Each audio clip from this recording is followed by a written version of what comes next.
প্রেম করা শুরু করেছে আমার মা খালি আমাকে বিয়ে দিতে চায়, যেমন তোমার মা তোমাকে খালি বিয়ে দিতে চায়। এখন যদি এখন যদি তুমি প্রেম করো তোমার মা নিশ্চয়ই খুশি হয়ে যাবে। ও ওয়াও, প্রেমের বয়স ছিল তখন বলছে যে প্রেম করার দরকার নাই, এখন প্রেম করতে পারতেছেন, এখন বলে প্রেম করিস নাই কেন? I became their mother. যেন সভ্যতা আমার উপর বিরক্ত। দিদি তুমি আমার বোন, তুমি আমার মা না। মানে আমি আসলে ওদেরকে নিয়ে অনেক পজিটিভ। প্রাক্তনের ছবিগুলো এখনো রেখে দিয়েছেন কেন? ডিলিট করতে হলো তো দিকে আবার তাকাতে হবে, তখন মেমোরিগুলো মনে পড়বে। বিয়েতে বসছেন স্বাগত, এগুলো তো কোনোদিনও এই রেকর্ড তুমি ভাঙতে পারবে না। সো থাকলেই বাকি আর না থাকলেই বাকি। শুনেছি প্রাক্তন আপনাকে দেখলে দৌড়ে পালায়। রাশেদ ভাইকে দেখলাম ব্যাগ নিয়ে দৌড়াচ্ছে, আমার মনে হয় আমাকে দেখেছে। আচ্ছা, প্রেম করে কখনো ধরা খেয়েছেন? কার কাছে? মায়ের কাছে। আমি অনেক ছোটবেলা থেকে প্রেম করা শুরু করি নাই যেখানে গিয়ে ধরা খাবো। মানে আমি এমন সময় প্রেম করা শুরু করেছি আমার মা খালি আমাকে বিয়ে দিতে চায়, যেমন তোমার মা তোমাকে খালি বিয়ে দিতে চায়। এখন যদি এখন যদি তুমি প্রেম করো তোমার মা নিশ্চয়ই খুশি হয়ে যাবে। ও ওয়াও, সমৃদ্ধি। যখন প্রেমের বয়স ছিল তখন বলছে যে প্রেম করার দরকার নাই, এখন প্রেম করতে পারতেছেন, এখন বলে প্রেম করিস নাই কেন? এক্স্যাক্টলি। সো আমার প্রেম তখনই হয়েছে যখন মারা বলে প্রেম করো না কেন।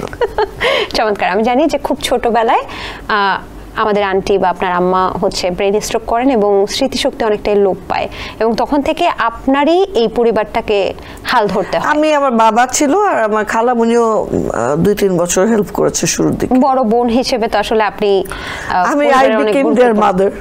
মানে এখন পর্যন্ত কি ওই রোলটা প্লে করছেন? সভ্যতা এবং সন্দীপ ভাইয়ার সেই রোলটা প্লে করছেন কিনা? হ্যাঁ, মনে হচ্ছে তাই। আচ্ছা, যেন সভ্যতা আমার উপর বিরক্ত।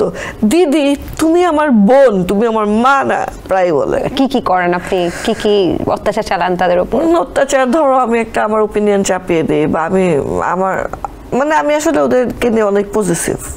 আচ্ছা, আমি যতটুকু জানি যে একটা সময়ে আপনারই ওদের দুধ বানিয়ে তারপর খাওয়াতে হতো, এরকম? হ্যাঁ, মানে এমনও সময় গেছে যে দুটো ডানো, তখন তো ডানোর মানে বিজ্ঞাপন করছি না, একটা পটের উপর একটা পট দিয়ে আমি ধরছি, সন্ধি উঠে সভ্যতার দুধের পটটা নামাচ্ছি। এমনও না যে অনেক উপরে রাখা, আমরা এতই ছোট যে ওটাই আমরা নাগাল পাচ্ছি না, তারপর ওটা বের করে সভ্যতাকে বানিয়ে খাওয়াতে হচ্ছে। একটা ছোট্ট প্রশ্ন করবো, আমি জানি না আপনি উত্তর দিবেন কিনা।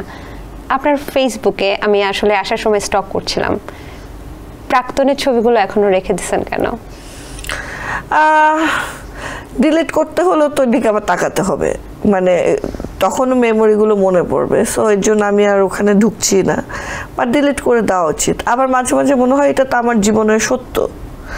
আমি ধরো আমার ফেসবুক থেকে ডিলিট করে দিলাম, গুগলে যে দ্বিতীয় বিয়ে করলেন স্বাগতা বা প্রথম বিয়েতে বসছেন স্বাগতা, এগুলো তো কোনোদিনও এই রেকর্ড তুমি ভাঙতে পারবে না।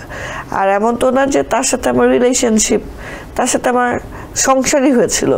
সো থাকলেই বাকি আর না থাকলেই বাকি। এটা আসলে ডিলিট করা উচিত, কিন্তু ডিলিট করতে হলে যে আবার ওই ছবিগুলোতে গো থ্রু করতে হবে, এই এনার্জিটা আমার দিতে ইচ্ছা করছে না। হয়তো কোনো একদিন চোখ বন্ধ করে ডিলিট করে দিতে হবে। শুনেছি প্রাক্তন আপনাকে দেখলে দৌড়ে পালায়। লাস্ট কবে এই ঘটনা ঘটছে? মেবি এই দুর্গাপূজায়। এই যে এই দুর্গাপূজায় দেখা হয়েছিল? আমার সাথে দেখা হয়নি, আমাকে অন্যরা বললো যে রাশেদ ভাইকে দেখলাম ব্যাগ নিয়ে দৌড়াচ্ছে, আমার মনে হয় আমাকে দেখেছে, মানে বের হয়ে চলে যাচ্ছে। আচ্ছা, কেন আপনাকে ভয় পায় কেন?